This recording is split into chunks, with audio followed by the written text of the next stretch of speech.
Hi, okay, we're going to do a quick video reminding us how to input some data, some statistics, and then figure out what is the equation that best matches that statistics, be it growth, decay, or maybe even linear. I'll remind you on that. So first, here's the problem. You can pause and write it down, read it, or maybe you have it somewhere else. Now we're going to input these data, remind us how to do that. So I'm going to move this up so we can see our screen a little better. All right, so first thing I'm going to have to do, turn the calculator on right here, right? And now I'm going to input the data, which means I'm inputting statistics. That's what the STAT stands for. Inputting statistics. I'm going to edit, change the statistics that's already in there. And you can see there are lists, there's already statistics in list 1 and list 2, and I don't want them. So one thing I can do is I can go through each one and clear them, or go right up to highlighting L1. You're probably going to start out with it here. You go up, so you've highlighted the L1, and then just press clear, and it all disappeared. Notice down here it says there's nothing in list 1. Once I press enter, it all goes away. Before I erase it, let's notice the way this list 2 shows all the data in there, because we might want to input data using that method. We may not, but it's good to know about it. But first I've gone up, and now I'm going to delete that data. Oops, clear it, and then enter. Now let's put in our data. I could put in the year 2006, 2007, 2008, but instead I'm going to make it simple, thinking in terms of a graph. X coordinates will probably start with 0, and I'll define my X as years after 2001. So I'm going to put in type in 0, and I can either press enter or just go down, and that will just automatically show up there. That 0 is that first list 1 entry. That's my first X coordinate. I'm going to want the Y coordinate for it over here. But I think it's easier to just put all the X coordinates in first. 0, 1, 2, 3, down, 4, down, 5, down, 6, down, 7. There were 7 years after 2006 it went to, until 2013. So for the data for that goes with it, I'm going to go over to the Y coordinates. Going with 0, year 0, I should have 498. Now I can type this in, 498, go down, 872, go down. That might be easier. In fact, it probably is, but I just want to show you this other method, which is I can go up into the list 2 overall function description, and here I can type in all of the entries I want into list 2 separated by commas. But first it wants to know that it's a series of them by using a set function, and that set is right above the parentheses. It's that gold curly parentheses, let's say. So I'm going to do second parentheses, and that shows up there. And now I'm going to put in the data. 498 is the first one, and then comma. Comma is above the 7. It's the button above the 7. Next, 872, comma, 1527, comma, 2672, comma, 4677. Now, of course, it's harder to deal with mistakes perhaps this way, but this is just another way. And now I have to close my set, not the parentheses, but the second parentheses. And when I press enter, you notice all of those numbers showed up inside the list. So I have all my data inside my statistics lists, and now I want to plot the data.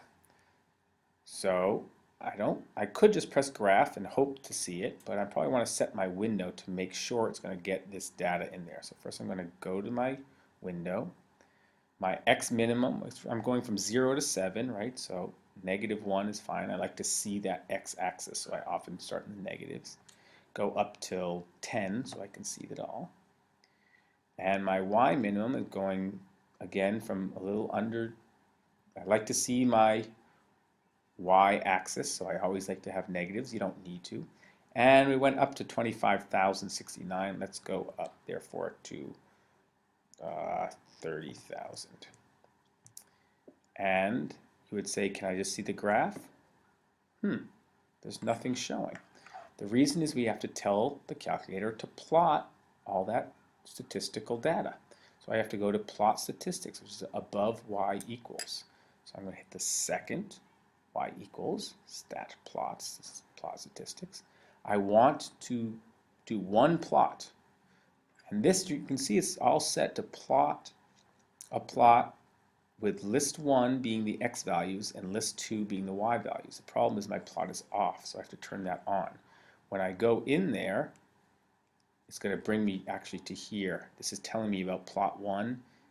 As we could see, it was off. Again, it's telling me list 1 is my x values, list 2 is my y values. That's what I want.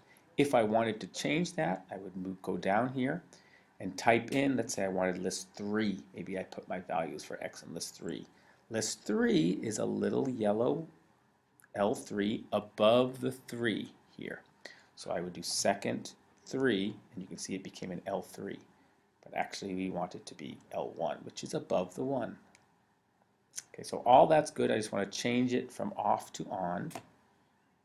And now I can quit by doing second quit and get out of here, or I could have just gone straight to my graph, and I can see, oh, that looks very much like an exponential growth. Right? It certainly is not a linear equation. So I want to figure out what equation matches this data. So I'm going to go back to my statistics, but now I'm going to calculate statistics. So I'm going to go to statistics and not edit, but calculate. Go over here.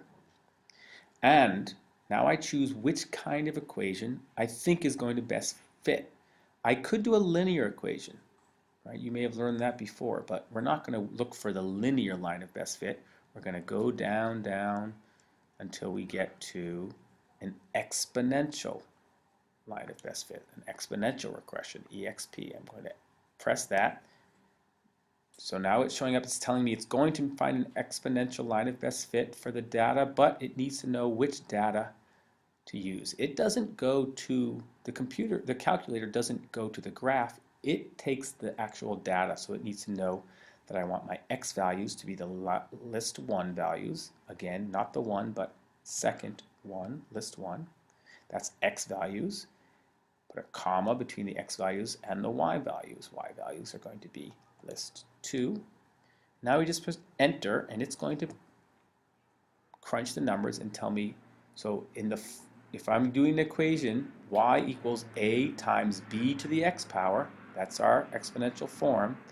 A is this value, 498, should start at 498, a little more, and it went up about 75% each time. And I can use that information to therefore find my final answer. In fact, I'm going to remember that, put in the equation y equals 498 times 1.75. Remember that, oops, I didn't put in a 5. This is what we just put in there, to the power of x. X is here. Let's graph it and see if it matches. Oh, look, that graph should go right along those points, and it does. And so I want to know, remember the question was what much will it be in 2014, the next year? It looks like it's off this graph. I'm going to need to, let's go to my table and look at year 14. Ooh, I have to change my table set to go up 1 each time. And now let's look at my table, and we will find that in year 8, so the next year, I should have 43,806 subscribers in year 2014. Oops, not down here. 2014, we'll have, if you can see, the other numbers all match, almost match. So we'll have 43,806. All right, hope that helps.